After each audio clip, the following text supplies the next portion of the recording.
makosana zadziwikatu kuti nzika zochuluka za dziko la Malawi zikulowatu ku Malawi kuchoka ku dziko la South Africa, ndipo ma authorities adabwa ndi kuchuluka kwa anthu amene akubwereratu kumudzi. Izitu zili chomwechi after ndekuti nthambi zolowa komanso kutuluka mdziko la Malawi zitadabwa ndi kuchuluka kwa anthu amene akubwerera kumudzi. Akutitu kwa masiku 11 okha nzika zochuluka kwambiri za dziko la Malawi zakhala zikubwerera ku dziko la Malawi kuyambira pa 1 May chaka chimene cha 2026. Nzika zokwanatu 1347 ndi zimene zakwanisa kulowatu pa zipata zosiyanasiyana za dziko la Malawi kuchokera ku dziko limene la South Africa. Enabe nkumadabwa kuti kuchuluka kwa anthu otere amene akubwerera ku dziko la Malawi chikuchitika chenicheni ndi chani. Ndithu makosana ambiri tikutsatira bwino kuti nzika za dziko la South Africa kuyambiratu mwezi wa April mpaka May chaka chimene cha 2026 zakhala zikuchita zionesero zochuluka kwambiri kulimbanatu ndi nzika zobwera kumeneko, amene nzika za dziko limene la South Africa zimakhala zikupita malo amene nzika za maiko ena ngati Malawi akhala akugwira ntchito kusakasakatu msipu obiriwira kumeneko, komanso malo amene amakhala ndi kumakhala kwachitira nkhanza zosiyanasiyana. Ndi pa zifukwa zimenezi nchifukwa chake nzika zina za dziko la Malawi zochuluka zikungoganiza zobwereratu kubwerera ku Malawi. Ndi paja monga ambiri tikutsatira bwino kuti nzika zimene za dziko la South Africa zikamachita zionesero zimenezo komanso nkhanza zimenezo zimakhala zikusogozedwa ndi magulu ngati Dudula komanso machi mosogozedwa ndi zimayi uja amene amadziwika ndi dzina loti Jacinta Zuma. Komanso kwakhala kuyenda nkhani kuti anthu amenewa amene akumapusha nkhani yokhuza ndi anti-immigration akumapasidwa mphamvu ndi andale ena ake komanso zipani zina zake ndi zimene zikupasa mphamvu kuti azikhala akuchita chipongwe nzika za maiko ena zake. Akunena zoti nzika zimenezi zimakhala zikutenga ntchito zawo komanso kubweretsa mavuto ochuluka ku maservisi ena aboma ndi mavuto ena ndi ena ngati umbanda ndi zina zotero. Ndipo osatira data imene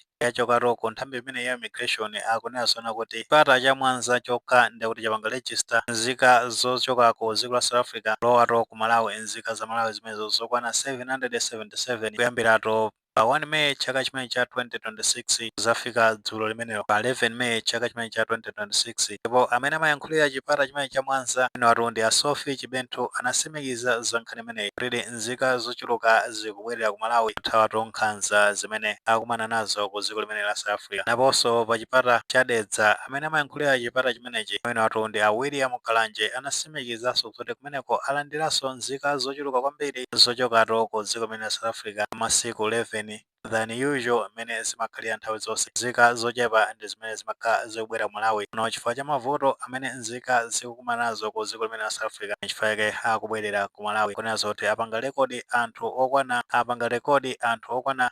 570 ndi amene akhala akulowa pa chipata chimenechi pa masiku 11 amenewa. Chimenechotu ndi chiwerengero cha anthu obwera mwanomo potsatira mavuto amene akumana nawo ku dziko limene la South Africa. Pameneno pa chipata cha Mwanza akunena zoti pa sabata ina iliyonse ndikuti kumalowa mabasitu okwana 7 amene akumanyamula nzika zoti zapangidwa dipoti ku dziko limene la South Africa. Ndi basi imodzi ikumakhala zonoti anyamula nzika zochuluka zoti mtoto pa mabasi amenewo ndikuti anthu amakwana 490 amene akumalowa pa sabata ina iliyonse, anthu amenewo oti apangidwa dipoti ku dziko limene la South Africa. Ndi paja ku dziko limene la South Africa nchitidwetu olimbana ndi nzika za maiko ena wafika poyipa kwambiri makamaka pamene kwakhalanso kubwera malipoti kuti posatira zisankho za local council zimene zikuchitika ku dziko limene la South Africa mchaka chimene cha 2026 zikuoneka kuti magulu andale ena ake komanso zipani zina zake ndi zimene zili pasogolo kulimbikitsatu magulu ngati Dudula komanso machi kuti azikankha nzika za maiko ena zichosatu malo amene zimakhala zikusaka msipu obiriwira. Zipani zimenezo komanso magulu amenewo akuchitatu izi pofuna kupeza political mileage, ndipo zimene zasimikizika potengeranso ndi zimene ena anayankhula mukanema uyu mtsogoleri a zipani zina. Tatentonere kanema ameneyi akolo tipiteni nkhani ndi cholinga choti tithe kuyitsata bwinobwino.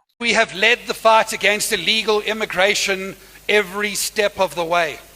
We are partnering with organizations like March and March and Operation Dudula so that the fight against illegal immigration is waged in our country until we win that battle. And we have proposed an amendment to the constitution of our country to say that South Africa cannot belong to all who live in it. South Africa must belong to South Africans.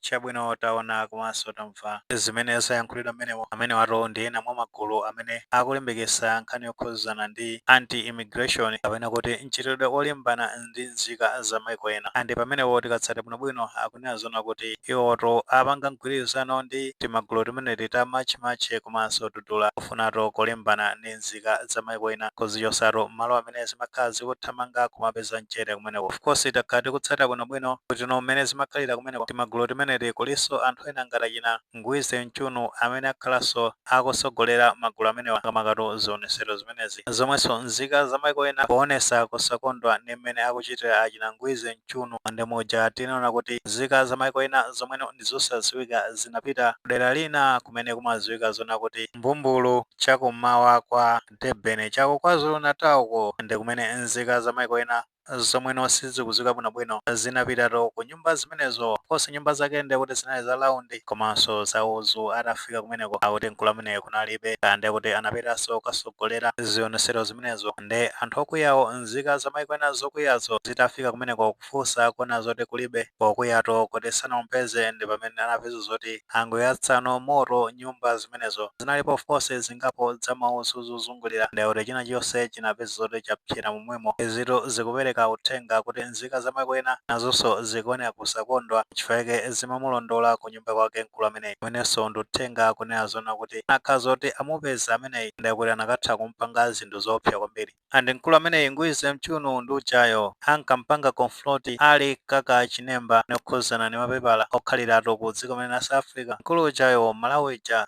ankazamufunsa kuti iwe kundifunsa za mapepala iweyo uli ndi udindo wanji ndi wa polisi. Mkulu wake ndi ameneyi amene wakumana ndi zilango zimenezi. Of course mukuyankhula kwa iyeyonso naye anaonesa kudandaula kunena zona kuti pali chiopsezo kuti anthu amenewo atha kumupanga zinthu zoopsa potengera ndi mmene amayankhulira after ndi kuti atapeza nyumba yake itayatsidwa moto. Izitu zikubwera after ndi kuti patangolusa masiku ochepa pamene nzika za maiko ena makamaka maiko ena komanso nzika zimenezo ngati Nigeria komanso Ghana khala akuchenjeza dziko limene la South Africa kuti ngati sitachitapo kanthu pa zimene zikuchitika kumeneko kuti nzika zawo zikumana ndi nkhanza iwonso apeza njira zofunatu kubwezera ku zipongwe zimenezo zomwe anthu ena akumalumikiza kunena zona kuti nkutheka ma threats amene maiko enawo akhala akupereka komanso zimene nzika zimenezo zakhala zikuyankhula nkutheka kuti mwina ntchito yake akupanga target azisogoleri amene amakhala kusogolera chitidwetu wolimbana ndi nzika za maiko ena. Paja timadziwa kale kuti maiko ena ngati ku Nigeria komanso ku Ghana anthu ake ndi kuti no amakhala olimba mtima kwambiri oti atafuna kubwezera kuti apange chipongwe atha kupanga zimenezo. So zimenezi nkutheka ndithu kuti ndi machenjezo amene akhala akubwera kuchokeratu ku maiko amenewa komanso nzika zimenezi. Of course ngati Ghana paja nazapita ku African Union kuti ipange intervene nkhani imeneyi ambiri nkhani zake mmene zikuyendera takhala tikuzitsata bwino. Ayi mmenemo nkhani zake ndi mmene zikuyendera makosana makamaka zokhuzana ndi chiwerengero cha Malawi amene akuchokeratu ku dziko limene la South Africa posatira nkhanza zimene akhala akumana nazo ku dziko limene la South Africa. Nkutheka mwini maganizo pa nkhani imeneyi pamene tikufotokoza kunena zoti nthambi ya immigration ichokeratu ku zipata za Mwanza komanso Dedza akunena zoti nzika zochuluka kwambiri za dziko la Malawi zokwanatu pafupifupi 1347 zakhalatu zikulowa pa zipata zimenezi kuchoka ku South Africa zomwe ndi zosiyana ndi mmene zimakhalira nthawi zonse. Ngati maganizo amenewo alipo titha kufotokoza comment section kumene tikamapereka tikumbukirenso kulemekeza maganizo anzathu. Saiwale kupanga like video imeneyi komanso kupanga subscribe channel chimene cha Fox Malawi News 8 njongati nkhani zambiri zikamachitika ndi kuti zitha kufikirani mosavuta.